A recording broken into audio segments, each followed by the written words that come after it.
Marvellous. Thank you. A very, very short question. Israel versus Hamas, good guy versus bad guy. Russia versus Ukraine. Who's the good guy and who's the bad guy? Both are bad, one is worse. Which way round? Russia is worse than Ukraine. Okay, so why haven't we pursued that? What do you mean? Well, it seems to me that in the whole of the current US proposition, that Ukraine is being the bad guy. In what way? We funded Ukraine upwards to $200 billion. Absolutely, but... We just signed a mineral deal with Ukraine, not Russia.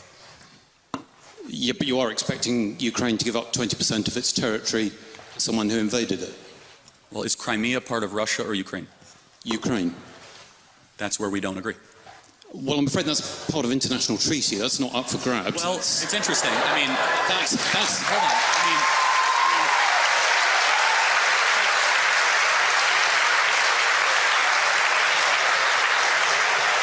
even Zelensky has said he's willing to give up Ukraine. No. America signed the agreement that gave Ukraine Crimea. Right. When the Soviet Union ended. Right. It was done. First of all, it never should have been done. It was largely ceremonial. But however, it was annexed under Obama. Yes, and it was a mistake. And it should be given back to Russia as a sign of good gesture to end this conflict. Okay. But who's currently controlling Crimea? Where was the Russian Navy headquartered in World War II? Where was the end of World War II? This is very important. I'm not doubting that. I'm just saying that if we're being logical on what has happened, that you're now arguing against that flow. And I don't understand it. Because actually, why is Ukraine the bad guy? No, I said they're bad. They're not the bad guy. Yeah, well, you said they were both bad, but one was more bad. Correct, yes. So why is Ukraine bad? Well, there's a lot wrong with Ukraine. First of all, they're not a democracy. Zelensky refuses to hold an election. Well, no, he can't hold an election. Oh, wait, did Churchill hold an election during the war? Because under his constitution... Hold on, Lincoln held an election during the war. That's not true. He can call an election. He can call a snap election. He's full dictator of the country. No. Because he knows that the people of Ukraine would kick him out immediately because he's deeply unpopular. In fact, if he wanted to show a statement to the world, he would call an election and win by 80% and say, see, I'm super popular. So that's number one. I have a problem with that. I have a problem with a person being propped up as a government we're sending $200 billion to that refuses even to face his voters. Okay, I can't agree with you factually on that at all. Okay. I mean, constitutionally, Ukraine is not able to hold an election because it's under military law at the moment, and that's just a matter of fact. Again, he can, as a prime minister or president, he can do whatever he wants. He can't. Okay, all right, we're going to just go back and forth. He can't sign an executive order and change their constitution. Okay. Neither can the American president either, so hopefully there's a bit of... He could even do a ceremonial election to see where he actually stands with the people. I think we call those opinion polls. Yes, and they're very negative. Firmly ahead in the opinion. Again, but you would agree that a person that holds on to power without the election of the sovereign is pretty questionable? No, not in those circumstances. Okay, then we disagree. No, okay, that's fine. But give me another reason why you... They are the most corrupt country in Europe that never even met the most remote standards of joining NATO. Do you not know where a lot of this money is going? I don't disagree that there is a problem with corruption, but the most corrupt country in Europe, are you sure about that? I'd have to think, I'd have to double or triple think about that, but they're very corrupt. Okay, so that's a little bit doubtful. It's not absolute. Well, I mean, well, there's plenty of corruption around. I mean, you know, let's face it, we are talking about comparison with some of the states you're doing business with in the Gulf. Oh, of course, but we're not giving them money, they're giving us money. That's a difference, right? Saudi Arabia... Oh, so it's fine. Well, hold on a second. It's morally acceptable to take money from corrupt people. Well, hold on. First of all, as far as morally acceptable, you do what's best in the benefit of your country. And so, for example, we were allied with Russia during the Second World War, and I'm glad we were. And I would ask you, don't forget, how much money is too much money to send to Ukraine? We're at $200 billion right now. I don't think you have to send any more money to Ukraine. We agree. I think you have to agree to support them as a free country and perhaps sell them weapons, like you're very happy to sell weapons to less free countries. And I think Europe will pick up the slack, as we ought to. And I don't disagree with some of the comments about Europe not looking after its own security. I just don't get this approach, which was supposedly to end the war quickly, which now seems to be elongating it, and in doing so, throwing up a smokescreen of very variable facts, if they are facts at all, about how things occurred, which actually isn't helping things. And if people can't see that Putin is stalling, I'm just... I agree with you. I think he might be stalling. And therefore, and I think even your president has acknowledged the fact that he thinks he might be stalling. That's correct. So we don't have a disagreement there. No, we don't. No, we just have a disagreement about the efficacy of tactics, and we don't know. And I'm willing to say we could be wrong. No. Oh, well of course you could be wrong in life. Yeah. I mean, we could all be wrong. But actually bringing that war to an end consistently actually isn't going very well. And I would just suggest to you that whatever tactics have been used are perhaps not the best. And they are certainly inconsistent with what's going on in the Middle East and how America has been treating parties in the Middle East. But I've had enough of your time. Fair. No, that's a fair contention. Thank you very much. Thank you very much indeed. Thank you.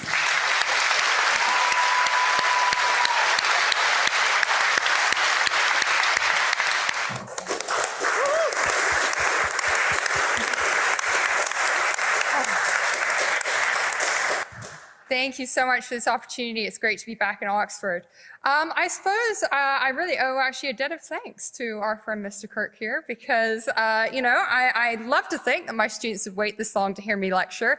But to be honest with you, you've been here this long just because of him. But I must caution you, entertainment is on this side for you. Education is on this side. Now, I gotta mention one thing that has been a sort of running current through the argument that you've heard from opposition today, which is this idea of, he won. He got the popular vote once. He got the popular vote once. He did win twice, okay? But the assumption is that he therefore had a mandate. A lot of political scientists dispute that there's even such a thing as an electoral mandate, that people could actually take him at his word and that somehow Elon Musk was elected too. So you know what happens when you make assumptions, right? And I hate to use a democratic dig here because it's got that connotation, but you make an ass of yourself. That's what happens when you make an assumption. Everyone knows that. Now, the word unprecedented is intrinsically associated almost to redundancy when it comes to Donald Trump. He is not unprecedented in being the first, he's definitely not the first president to try and push the boundaries of executive power to beyond its scope. He is even not the first president to do so in a time that is out of sync with his context. I can think of two other examples. Andrew Johnson, after the Civil War, he was America's first president to be impeached. Why? Because he wanted to welcome the Confederate rebels back with open arms, like the Civil War, just a bit of a brotherly scuffle, wasn't it? No problem. Oh, all these freed African Americans? No, let's not have any more civil rights for them. No. So he got impeached. He wasn't removed, but he was the first president to be impeached. Richard Nixon, here's another example of a man acting out of the context of what was acceptable in his times. No, he wasn't impeached because he was forced to resign. He lost the support of his own Republican Party. So what is the difference when it comes to Donald Trump? A president who's been impeached twice and not removed? He's not being held accountable. He's pushing against this for more executive power. It is not acceptable in the 21st century, but so far he is yet to be held to account.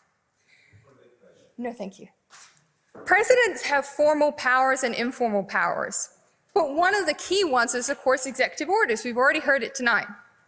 But I would just like to point out that there is a little bit of fake news over there, okay? So let me get the numbers straight. In his first 100 days, which is why we're here in the first place, Donald Trump signed no less than 147 executive orders. Now, to put that in context, Joe Biden signed a similar number. That's what you heard. But over 4 years, not 100 days. Big difference. So Donald Trump has brought up the yearly average executive orders since 1944, all the way through the modern presidency, since FDR. Now, he has also used his pardon power, his clemency power, another formal power. Most controversially, in his first 100 days, we already mentioned the pardoning of 1,500 January 6th rioters. Hugely controversial and a huge push in the use of executive power. He is the commander-in-chief, another immensely important formal power. What is he using it for? Well, so far, thank goodness, he's only organizing himself a birthday military parade. And how much is this going to cost, you ask? Well, The Guardian suggests it could cost up to 45 million American dollars for the American taxpayer to pay. Does this sound like the leader of the Western democracy, what they would do? He likes to create crises. Now, we all know that when there's a crisis, for example, he was in charge when there was COVID, when there was a crisis with Black Lives Matter, George Floyd, an economic crisis related to COVID, how badly he mishandled and mismanaged that. Why does he like to therefore create crises? Because he can control them. It's this idea of controlling. Andrew Jackson, a president he most admires, used to use the phrase, "I am the storm." That's the idea. It's like he wants to be the storm. He wants to control the narrative and create these crises. To establish himself as more powerful. Pushing back against traditional allies. Can I think of an example? Too many, but I'll give you a couple. Recently, he's got really keen on this idea of an Iran nuclear treaty. Wow, I feel like I'm in 2015 again. Wait, we had one of those. Oh yeah, it was under President Barack Obama. And yet, because it was associated with Obama, it became no more under Trump. And now he's trying to create a treaty with no trust whatsoever. He talked in his election about the Panama Canal. And most egregiously recently, in terms of the economy, his tariff wars, going after America's, one of their oldest and strongest allies, Canada. Why? Fentanyl. It's racing across the border. We got to stop it. It's dangerous. How much fentanyl comes across the Canadian-US border? 0.01%. I'm sorry, that's wrong. Less than 0.01% comes across the US-Canadian border.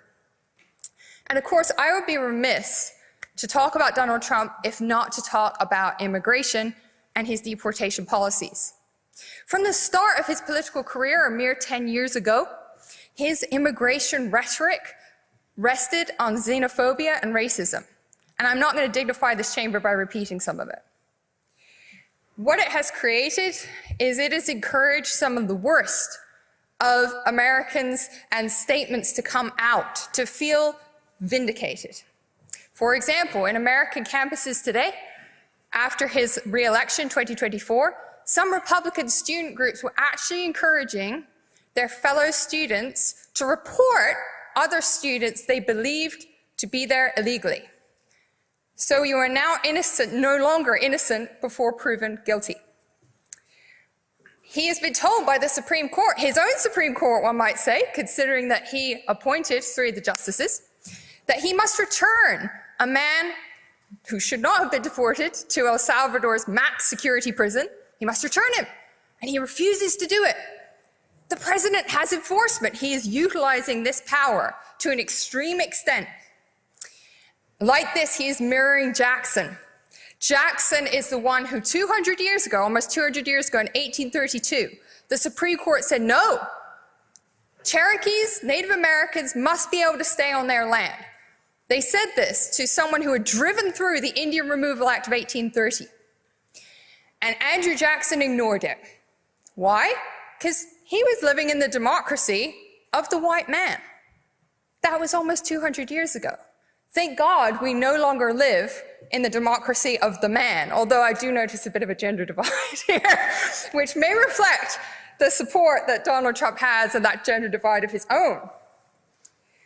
Another really interesting thing I find about Donald Trump and his use of power and deportation and immigration policies creating the crisis, he seems to be really fixated on a potential genocide in South Africa against white South Africans. Nobody else has really heard of this. And yet, white South Africans, no thank you, you'll get your chance, Mr. Kirk. Like my students, they get their chance. So, these white South Africans are able to come and relocate to the United States, while others, including those of minority, racial, and ethnic backgrounds, do not get that privileged opportunity, the same privileged opportunity. Finally, I'd be remiss without mentioning Doge, of course. I mentioned before Elon Musk. I mentioned before how he was unelected. Getting hand cramp there, Mr. Kirk. Lots of notes. I'm looking forward to it. Oh, I'm looking forward to it. I'm looking forward to it. So, when it comes to Doge, we know that he is not the first president to try and reorganize and restructure the American government. William Taft there, 1909, 1913, he did it from a fashion of organizing, of steadying it, of specialism.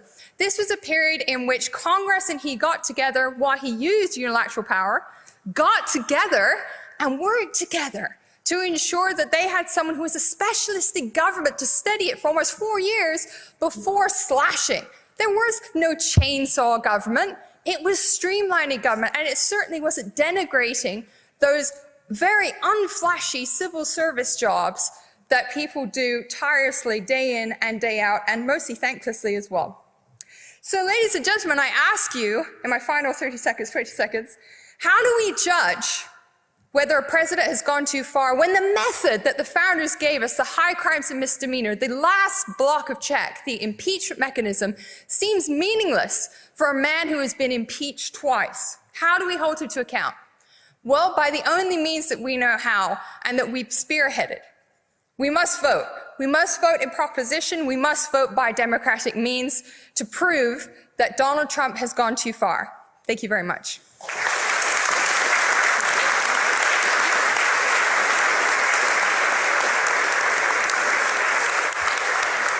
I thank Laura for her fine speech. And now closing the case for the opposition and indeed the whole debate, Mr. Charlie Kirk.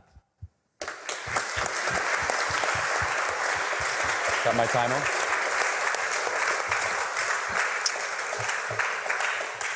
Okay, before I begin my prepared remarks, I feel like I got to run the gauntlet. First, I'll give you £1,000 right now if you could tell me the U.S. citizen that was deported under Donald Trump. You said that twice. Yeah, the U.S. citizen that was deported under Donald Trump. Can anyone tell me? £1,000. I'll give it to you right now. Yeah, name? Wrong, not a U.S. citizen. Citizen El Salvador. Anyone else? U.S. citizen, deported under Trump. Nope, that was a lie. You should know better than that. You go to Oxford, so that is a correction. Number two, can you tell me when it comes to Charlottesville, something that you said when Donald Trump said that there were people on both sides? He was actually talking about the statue debate, not what you said, so that's a hoax. That's line number two. Oh yeah, you said that somebody over here said something about Pete Hegseth being nothing more than a TV host. You should also mention that he was a service member of the military. Nope. Sorry, I'm going to talk uninterruptedly. Thank you. Service member and was a decorated war hero. Funny you didn't mention that. Oh yes, January 6th came up multiple times from, you tried your best, but from you and from the opposition. It's not an insurrection. You called them all rioters. It's funny.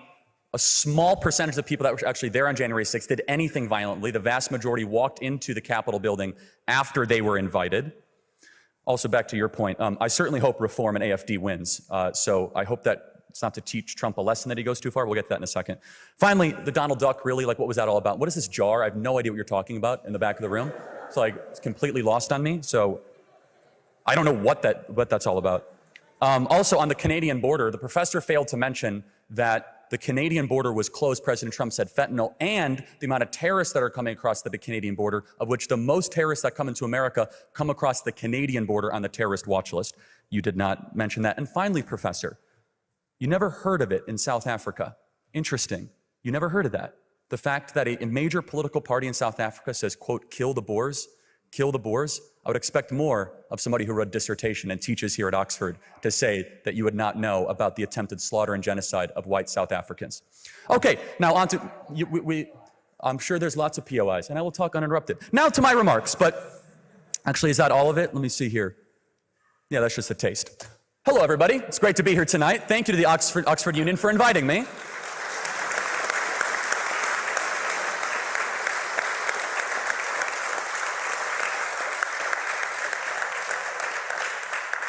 I never went to university.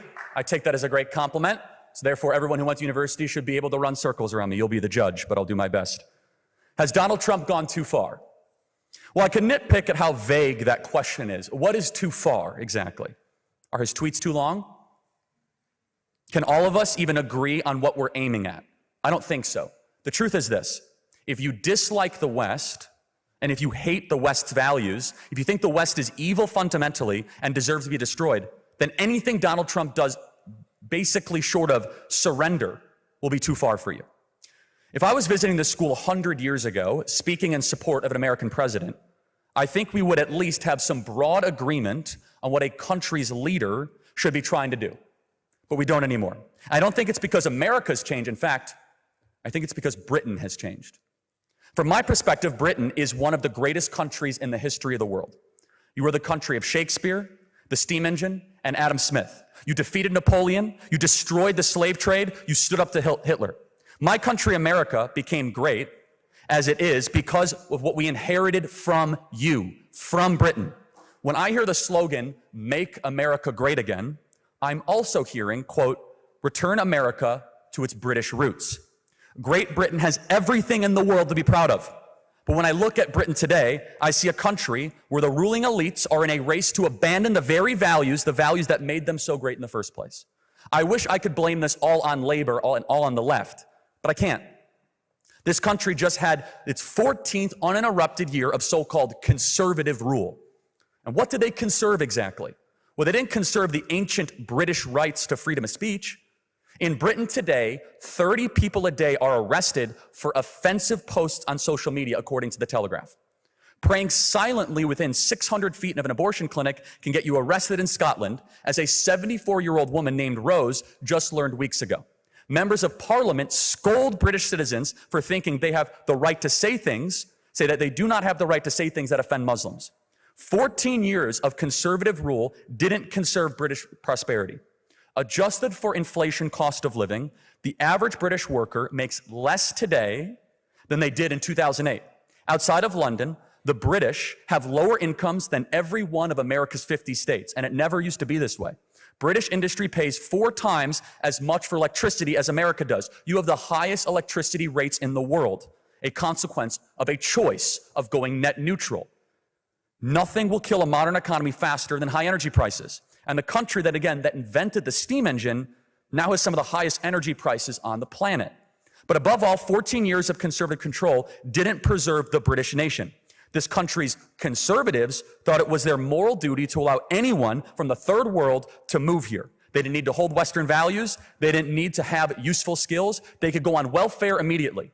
Just last week, Keir Starmer announced he's changing the law to make sure immigrants who commit crimes are deported, because the conservatives never actually bothered passing that law themselves. The dying out of the British nation means the dying out of Christianity. Britain is the birthplace of Baptists, Methodists, Presbyterians, Anglicans, Quakers, and more.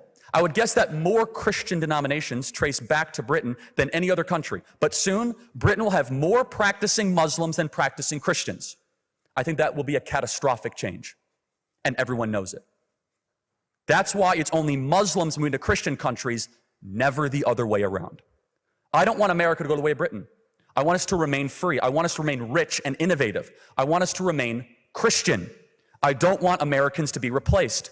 But forget what I want. This is what the American people want. And in a democracy, the people are supposed to get what they want. The very same people that lecture us about democracy have a lot of problems with the consequences of democracy when the people vote a way that they don't like. And that's where Donald Trump comes in. When I was growing up, people would say that Britain was where America would be 10 or 20 years in the future. What they meant was that Britain was more left-wing than America, but we'd catch up eventually. That's just how things were over time, and nothing could stop it. I don't hear people saying that anymore. Donald Trump is the reason why. Almost alone, Donald Trump has changed the course of history. He's destroyed the assumption that the left's victory was inevitable. Under President Biden, more than 10 million illegal aliens entered America. Guides were published on TikTok explaining how to break into America. Say some magic words at the border, and nobody would stop you. Entire neighborhoods of American cities were turned over to migrants living on the dole. America was treated as a pile of wealth for the rest of the planet to plunder at will. Now that is all stopping. President Trump has cut border crossings, not 90%, not 99%, but 99.9%. For years, my country's leaders lied that the southern border was an unfixable mess. President Trump exposed them all as liars within weeks. But closing the door didn't fix the damage that Biden did. We have well over 10 million people in America who should not be in America. If somebody breaks into your home, you don't fix the problem by closing your door and locking it. Things aren't fixed until the burglar is kicked out. And President Trump has been fighting harder than ever to make that happen. But I'd be happy if we fought even harder. Of course, illegal migration isn't the only threat facing America. In Joe Biden's America, we had the tyranny of DEI. Even though America's Constitution explicitly forbids racial discrimination, our government ordered people to do it anyway. People were denied jobs and denied promotions. Kids were shut out of universities based on the color of their skin rather than their ability. Companies were denied federal contracts because their owners didn't look a certain way. People who didn't discriminate enough in hiring could be sued by the government. Every company in America lived in fear of their government deciding to target them for offenses against DEI.